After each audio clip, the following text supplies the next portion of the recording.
Well, look, I can give you an example. So I know a bunch of people who run MBA programs, and I've had discussions with them because the thing about an MBA program is if it's selective, it's really hard to get in. It's like getting into Harvard. It's really hard to get into Harvard.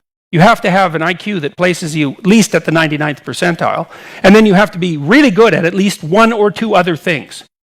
So it's really hard to get in. Okay, so you think, well, why hire a Harvard graduate? Well, it's the quality of the education. It's like, no, it's not. It's the fact that it's really hard to get in. All of the value of the Ivy League education is in the screening before the education starts. Now, that doesn't mean that people go to Harvard and they get educated, but they'd get just as educated if they went somewhere else.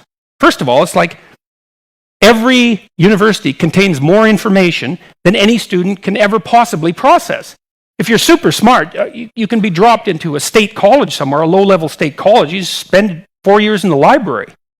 You know, like, what are you going to do, read the whole library? No. Right, so and the data on this is quite clear. It's like, and it's the same with private schools. The reason that people who go to private schools do better than people who go to public schools is because, generally speaking, the people who go into private schools are smarter. It's not the education that's any better. And so we radically overestimate the degree to which training works. So now you can train people to be stupid, but training them to be smarter than they are is really, really, really hard. So, like I said, it's a dismal literature. And liberals think everyone's roughly equal and there's a job for everyone, you just have to train them. It's like, no, wrong.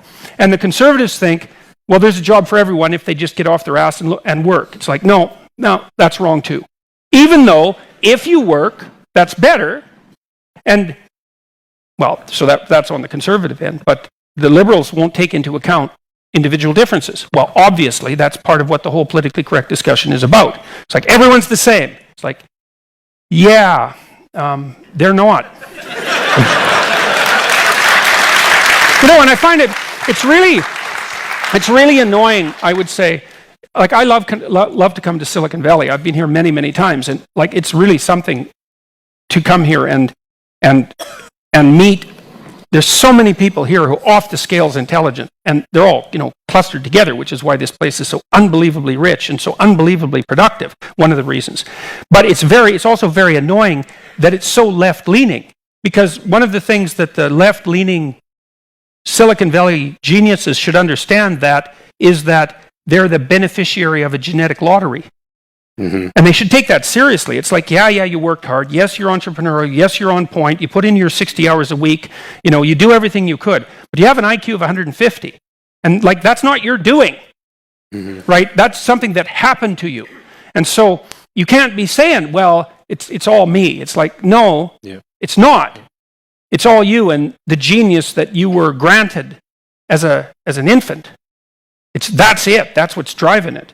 Now, that doesn't mean, I think, that people of disproportionate intelligence shouldn't be rewarded disproportionately. It's possible that they should, because it might be in the best interest of everyone else to dump as much money as possible to the top 2% of the cognitive strata, because they're going to be most generative with it.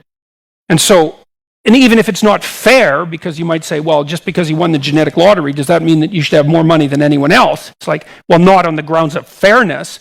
But if you have to distribute money, well, who are you going to distribute it to? And I think, was it Ted, who ran CNN? Ted Turner. Mm-hmm. He estimated that if you tried as hard as you could in your entire life, there was no way that you could spend more than $400 million. And so let's say you have more money than that at your disposal. Well, hopefully you're going to do some halfway intelligent things with it, and hopefully you'd expect that the more intelligent people would do more than halfway intelligent things with it. So if you have to have unequal distribution, then a meritocracy is probably the best way to do it. But it still leaves you with this terrible problem, which is, what do you do with all the people who stack up at zero?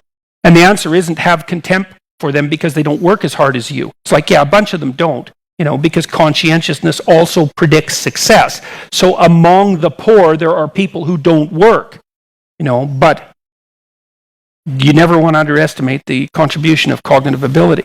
So it's rough, man, and we don't take it seriously, and we don't know what to do about it. And it's clear that as inequality increases, societies destabilize. That's clear. So it's something that has to be dealt with, but we don't know how to deal with it. We don't know how to efficiently move resources to the bottom end of the competence hierarchy so that things don't destabilize. So, and I've worked with people, lots of people who are at the bottom end of the hierarchy in my clinical practice. And, like cocaine addicts, for example, low IQ cocaine addicts. Not all cocaine addicts have low IQ, by the way, but, it's just it's a triple whammy, let's say, because if you're a cocaine addict, you're probably also an alcoholic. And so if you're a cocaine addict and you're an alcoholic and you're sort of on the low end of the cognitive distribution, it's like you have a pretty damn rough life. There's a lot of things going wrong for you. And you're really lucky if you're flat broke. Because as soon as you get money, you are so done, you cannot believe it. So like when your unemployment check comes in and you're a cocaine addict alcoholic who isn't employed, the probability that 3 days later you're going to end up face down in a ditch is really, really high. So don't be thinking like it's not so simple that you can just dump money down the competence hierarchy to the people who are in the underclass and expect that that's going to have a salutary effect.